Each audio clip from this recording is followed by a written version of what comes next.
I'm like, I can't even believe I said that. She was like, oh, the circle's too big.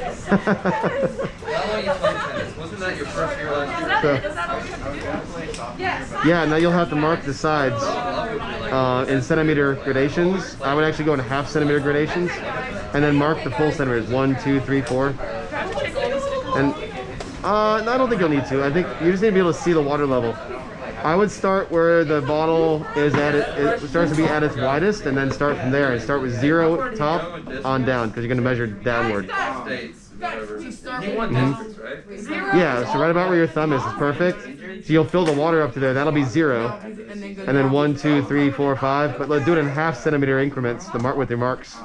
Yeah, we're making atmometers here, so we're gonna measuring evapotranspiration. Corey, yeah, I got it. Failing again. I could do a time lapse with this. Wow. Just stay on grace. Yeah, I need to figure that. Look at this. You did it. Don't let them fall through the hole.